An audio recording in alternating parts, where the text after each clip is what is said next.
So hello there, welcome to my video, and today we're gonna look back. We're gonna look far back, all the way back to Vanilla WoW. Now I've been playing since Vanilla Beta, and I've been a raid leader since Blackwing Lair. That means Blackwing Lair, I've led a couple of Molten Core raids, all the Ankiraj raids, that's both 20 and 40, Zul'Gurub raids, and Naxxramas raids. Now, why do we want to look back? Well, every time we get a new raid, we get a new expansion, we get new dungeons, you see this or you hear this group of people. This group of people, you know this group of people, they have a label that says, wow, it's too easy for me. But when you take a close look at the label, it does say, wow, it's too easy for me. But in small letters, it says, even though I haven't done any raids in 5 years, but they are definitely too easy for me because I'm a boss from Vanilla. So, you hear them saying how much harder it used to be, how much better it used to be, how much fun it was to do these bosses, how difficult they were. Bullshit, mostly. Utter bullshit. Aside from a couple of bosses, it's just utter bullshit. The bosses were basic at best. What we today consider trash mechanics, that used to be boss mechanics. You know, some trash in Blackrock Foundry is actually harder in terms of mechanics than some of the bosses, or most of the bosses in Vanilla. They were just easy. And I'm going to prove it to you. I still remember many of the different strategies we used to use as a raiding guild in Vanilla, and I will share them with you. So this will hopefully enlighten you. You can kind of imagine what it used to be like, and you will realize how much bullshit this whole Vanilla used to be so much harder thing is.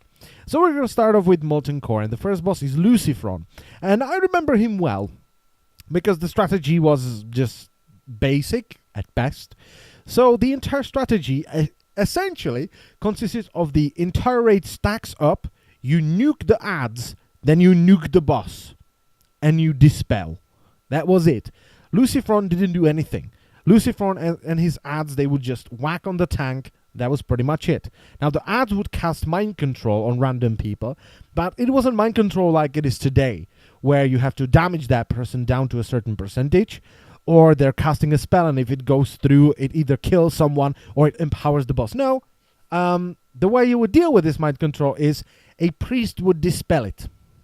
Okay, only a priest was able to do that because it wasn't a friendly target. So if someone got mind control, a priest would turn around, dispel them, and it's done. So you just want to nuke those adds, dispelling the mind control. Lucifron himself had two abilities. Yes, that is two, 1 and 2 whole abilities. He would do a curse, and that would increase the amount of resources your spells would cost, whether it be rage, energy, or mana, by 100%. Now, the way to deal with this is your mages, instead of spamming Frostbolt, which was their entire rotation in Vanilla, they would just spam Frostbolt. Everything else was just too expensive in terms of mana, so they would just spam Frostbolt, evocate, spam Frostbolt, and then hit the boss with a staff because they just didn't have enough mana in the beginning. So they would, instead of spamming this Frostbolt, this very ridiculously difficult rotation, they would just decurse people instead of doing damage. The entire fight, they would just decurse. Oh, I can get in a Frostbolt. Why are you not decursing? Okay, decurse. That was a mage on Lucifron. And the last thing he did was Doom. That was an AoE curse, or a magic debuff maybe even. And people should have been spread for this because it was an AoE based debuff, but people never were because it never killed you.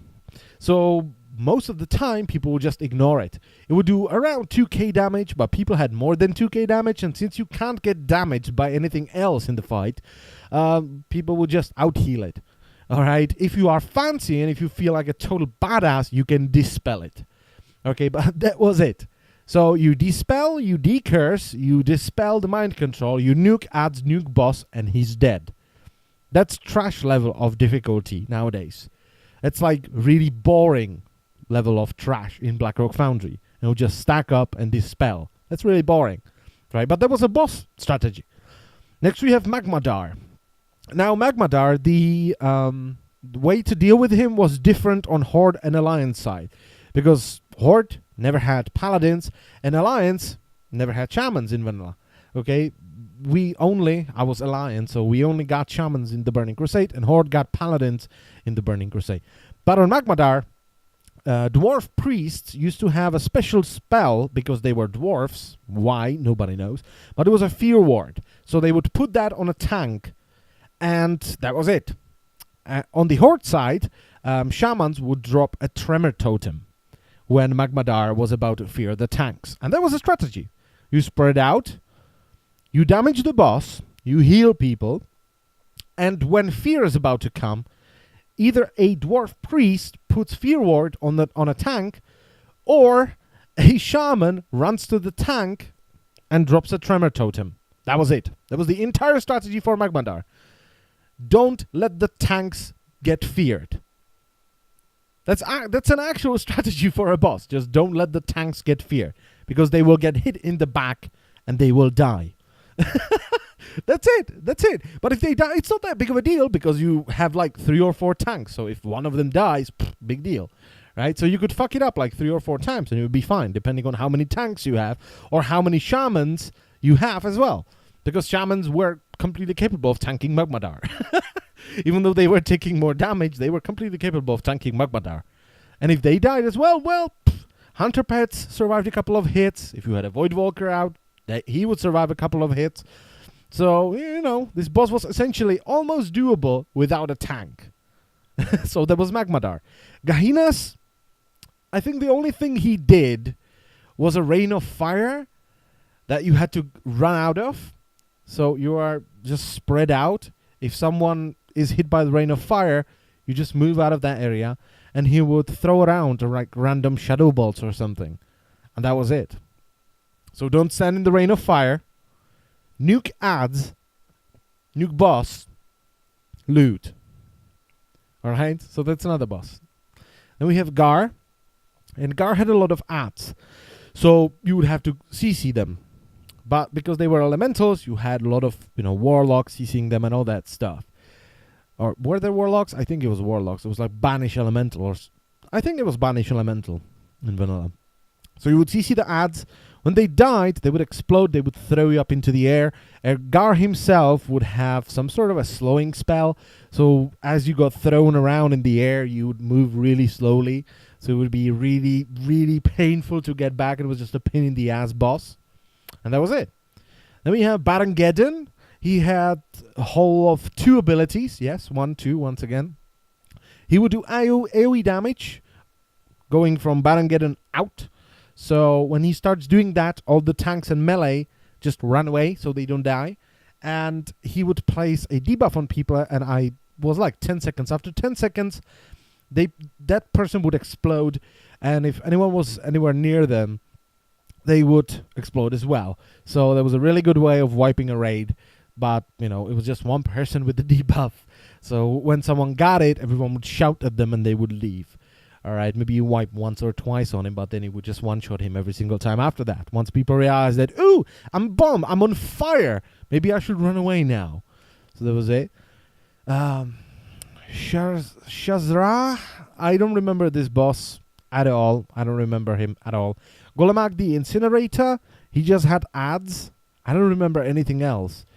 Harbinger, that was just like an ad fight. And then we have Majordomo Executus, where you would just kill the priests, you would kill the big guys, then my executors would kind of give up, be like, okay, I'm telling on you, I'm going to tell Ragnaros.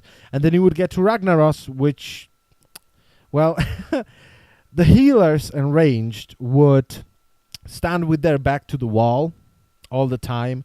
And tanks, I remember them being knocked back really far. So when a tank gets knocked back, other tank needs to taunt. And he would throw debuffs on people. And when he would submerge into lava, you would have to kill like 8 ads. And that would be it.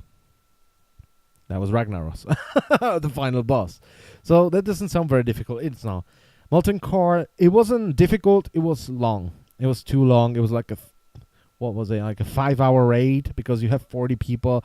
And those people would constantly be doing some bullshit and fucking up. It was terrible. So it wasn't difficult. It was just too long. And by the time you got to Ragnaros on one night, you'd be like, oh my god, I just want to leave this place now. I just want to leave this fucking place. I never want to come here again.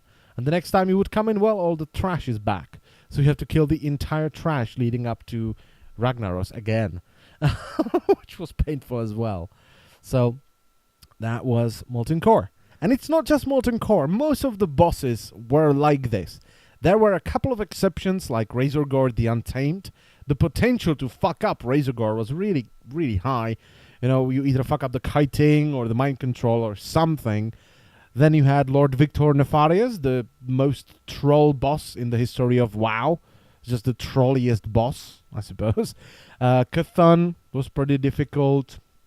A couple other bosses in Ankiraj, even though not too many of them. In Naxxramas, there were a couple of bosses, even though I never killed the entirety of Naxxramas. I got stuck on 4 horsemen. But most of the bosses, going all the way up to Naxxramas, were just basic at best. The strategy for Thaddeus, which was a final boss of one of the wings in Naxxramas, was tanks in the middle, negative polarity to the left, positive polarity to the right. If your polarity changes, you run to the other group. That was it. The hardest thing about Thaddeus was that if someone decided to do an Alterac Valley or decided to raid Stormwind or Ogrimmar while you're doing Thaddeus, the server will probably piss itself and die. Right? Servers would just crash. Or a patchwork. Why do we call certain fights a patchwork fight? Because the strategy for patchwork was take 5 tanks, put them in front of patchwork, and nuke your balls off. That was it. The tanks are gradually going to die, and you either run out of tanks or time. It was just that. Just put them in front of patchwork, and you either run out of tanks, in which case add more tanks, or you run out of time, and you have to remove 1 tank and add 1 more rogue or something. That was it. All right. The difficulty that came was that most of the things in Naxxramas one-shot you. They just did. Right? You just get hit by something, oh, you're dead. It just did way too much damage. But the strategy? No. You know, and things like 4 horsemen requiring 8 tanks with tier 2. That was just ridiculous. Right? On 4 horsemen, you would wipe because one of your tanks doesn't have full tier 2 or whatever it was, presses taunt, and the taunt misses.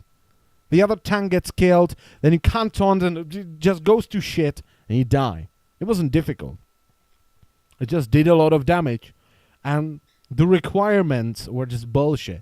Like, you have to have a frost resistance set, you have to have a shadow resistance set, and all this bullshit. No. It wasn't difficult. Was it fun? Yeah, kind of. Because it was just 40 people having no idea what the fuck to do and having fun. Right? It was just a blast for people. But in terms of strategy, not difficult. No, not hard. No, definitely not. So I thank you all for watching, and I will see you next time. Bye-bye.